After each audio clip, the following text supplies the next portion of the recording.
అనేక సిద్ధాంతాలు పెట్టకథలు చెప్పారు. కుల ప్రస్తావన లేని విధానాన్ని అని మీ సిద్ధాంతాలు చెప్పారు. ఎన్నికలు మొత్తం కులాల గురించే కదా మీరు మాట్లాడారు. మత ప్రస్తావన లేని రాజకీయం అని చెప్పారు. ఈరోజు రోజు పొద్దున్న లేచిన దగ్గర నుంచి మతాల గురించే కదా మీరు మాట్లాడుతున్నారు. అంటే ఇంకా మీ పార్టీ సిద్ధాంతాలన్నీ కూడా నీటి మీద రాతలేనా? నీటి మీద రాతలేనా? కులాల ఐక్యత అంటారు, కులాల మధ్య చిచ్చు పెడతారు.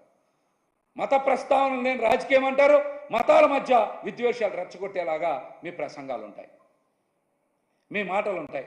ఇక దేనికి చెప్పండి? దేనికోసం ఇవన్నీ? దేనికోసం చెప్పండి? ఒక్కసారి మీరు నిజం కోసం నిలబడండి, ప్రజల కోసం నిలబడండి, నిలబడి పోరాటం చేయండి. మిమ్మల్ని ప్రాణత్యాగం చేయమని చెప్పట్లా నేను. నిజం కోసం నిలబడండి, ప్రజల కోసం నిలబడండి. పవన్ కళ్యాణ్ గారిని ఇదే నేనైతే కోరుతా ఉన్నా. అబద్ధాల కోసమో, సనాతన ధర్మాన్ని తగ్గించడం కోసమో, హిందూ ధర్మాన్ని కించపరచడం కోసమో మీరు ఎలా పడితే అలాగా మాట్లాడడం కాదు. అదే కరెక్ట్ కాదు, అదే కరెక్ట్ కాదు. మీరు ప్రాయశ్చిత్త దీక్ష తీసుకున్నానని చెప్తున్నారు. అసలు ప్రాయశ్చిత్త దీక్ష దేనికోసం తీసుకుంటారు? ప్రాయశ్చిత్త దీక్ష ఎవరు చేస్తారు?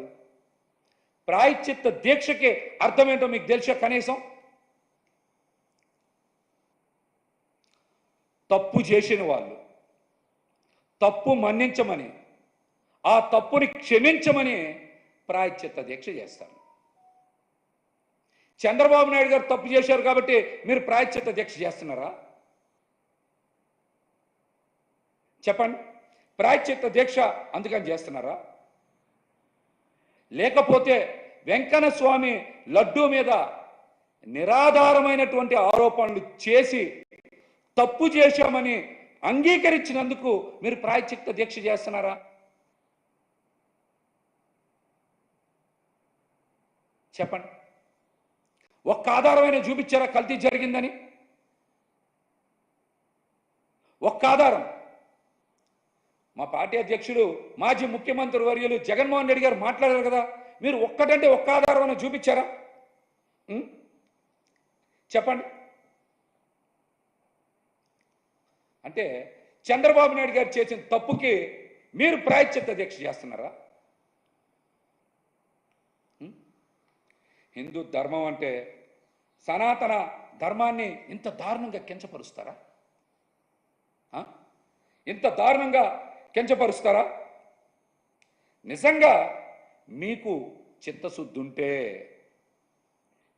ఉంటే మీరు ప్రాయశ్చిత్త దీక్ష చేయాల్సింది ఎవరి కోసమో తెలుసా? ప్రాయశ్చిత్త దీక్ష చేయాల్సింది ఎవరి కోసమో తెలుసా? స్టీల్ ప్లాంట్ అమ్మకం చేస్తున్నందుకు చేయాలి, లేకపోతే వరదల్లో ప్రజలకు అండగా నిలబడినందుకు చేయాలి, లేకపోతే జానీ మాస్టర్ ఒక మైనర్ బాలిక మీద రేప్ చేసినందుకు చేయాలి, మెడికల్ సీట్స్ని ప్రైవేటైజేషన్ చేస్తున్నందుకు చేయాలి, గుట్లవల్లేరులో ఆడపిల్లల వీడియోలు